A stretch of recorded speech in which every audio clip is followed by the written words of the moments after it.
الأخيرة مقطع منها خلاص كفاية كده العمدة بدون قصيدة قصيدة معلش يا بدون ما بحل عليك يا سيدي ما بحل عليك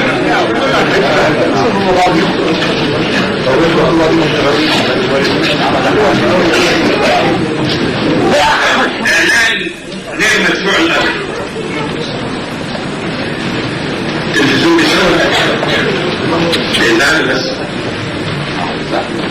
كانت شاشات التلفزيون العربي بتلعلق بالألوان.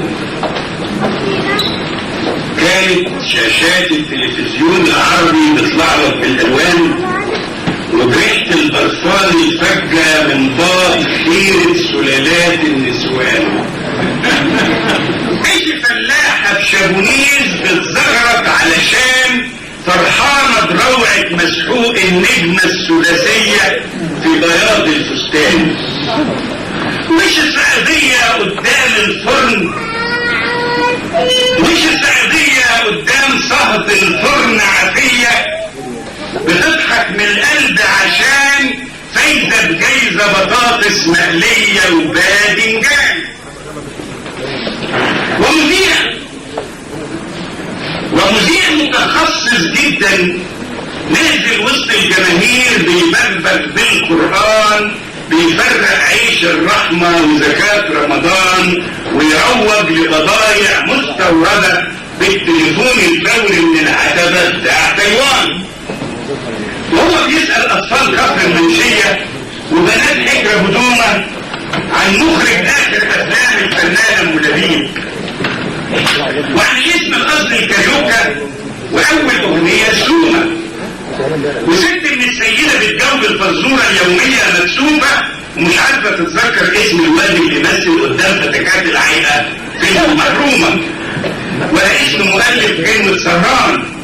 بينما كان فنان الجائزة العالمية الكبرى بيتكلم عن معنى الأوسكار في الندوة الثقافية في أم خمان، وزكية العاشة بتحلل آخر ألحان المرحوم الموسيقار أبو نص ودان، وأساتذة جامعة بيناقشوا العمق الشعبي في التكت الشرقي ورقص الكنكان. واما طولوا قطعوا على الاعلان انتقلوا بعد البث مباشر عن مهرجانات الزيطه الثقافيه الشهريه تحت رعايه الراعي الرسمي للاوبرا والكوره والقبر الصينيه صديقي المسؤول الفنان الخبره سوسة الفستان، واللي بكل تواضع كان في الحفله بينوه عن 6 فوائد لحبوب منع الحمل وللشوكولاته السايحه النايحه واللي اتعود يفطر بيها الحاج بسوق من اول شط مارينا بعد ما بطل قرقاش الفول، واللي ساعتها طلبهم على المحمول علشان من حظهم وينول الكارت السوبر زياره وتجاره وبشاره بنوال الطقوف ويكسب بيه القرعه يزور ويحج الارض البترول زياره وتجاره وبشاره بنوال الغفران. فجأة ملت الشاشة بضحكة لذيذة وظهرت ست عزيزة أصول ملكة ليل الشاشات العربية تمتص غضب المسؤول العسول، فطلب منها بكل أدب وكأنه تعود يبقى قدام النسوان طيب وخجول. خلتها باسم الشعب تذيع غنوة رقصة الديسكو تفيدة العجبة اللي عملتها قبل ما تتحجب على طول.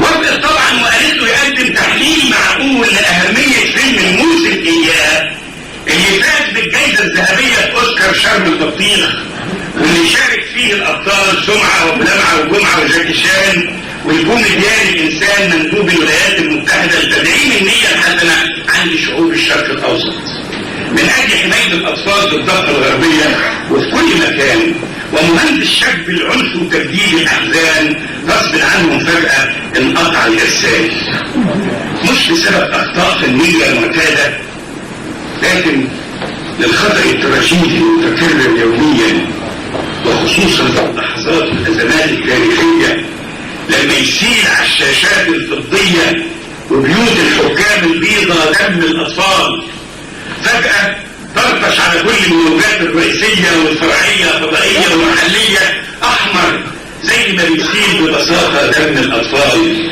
ولفظ أنفاس الطفل في حضن أبوه العاجز برصاصة أمريكانية زي كوكاكولا والهمبرجر وجوائز الأوسكار. كادر غريب ومريب يعصر حتى يخش الخبراء ولا المحاسيب يتلاقوا ظهور ويعينك ويخبوه، فاضطروا يسمحوا بدقيق احداث علشان الناس يبكوه.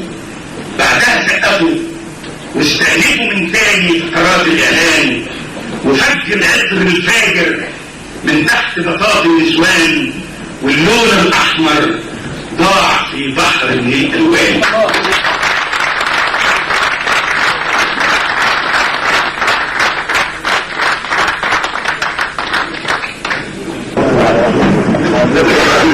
عشان نضطر الوقت هي عزيزة جدا وصلت النهارده ومقدرش